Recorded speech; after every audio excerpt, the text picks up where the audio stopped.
Un mot de protection des enfants dans ce journal, et c'est à Bandoukou que nous nous rendons. Là-bas s'est tenue la cérémonie de présentation du mécanisme régional de suivi et de mise en œuvre de la politique nationale de protection de l'enfant. Cette activité est initiée par l'ONG Notre Grenier en collaboration avec la direction régionale de la famille, de la femme et de l'enfant du Gontougo, avec le soutien technique et financier de Save Children International, suivant le compte-rendu d'Anissé Kouadio. Tout ce qui rentre en ligne de compte, l'épanouissement de l'enfant en général, occupe une place prépondérante dans la matrice d'action de l'ONG Notre Grenier, en accord avec la direction régionale de la femme, de la famille et de l'enfant du Gontougo et avec le soutien technique et financier de l'ONG Save Children, a procédé à la présentation du mécanisme régional de suivi et de mise en œuvre de la politique nationale de protection de l'enfant. Si on a des plaidoyers à faire, on n'a pas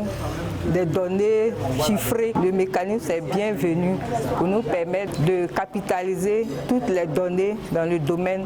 de la protection de l'enfant. En application de la politique nationale de protection de l'enfant, PNPE, de créer des conditions favorables à la couverture et à la collecte des données fiables relatives à la violence faite aux enfants dans la zone de Bandoukou et du Gontougo. Il est important de mettre en place un mécanisme régional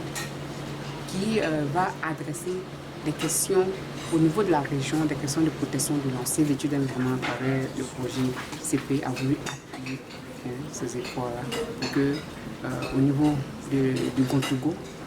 la question de protection puisse avoir plus de Le problème des enfants est un problème assez important qui tient à cœur au gouvernement. Nous comptons sur la contribution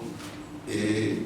la participation de tous. La direction régionale de la famille, de la femme et de l'enfant et l'ONG Notre Grenier, avec l'appui technique et financier de Save Children International, cette approche a pour objectif de consolider la réponse sécuritaire, sociale et humanitaire globale en insistant sur la définition des standards de protection, la transparence dans la communication des données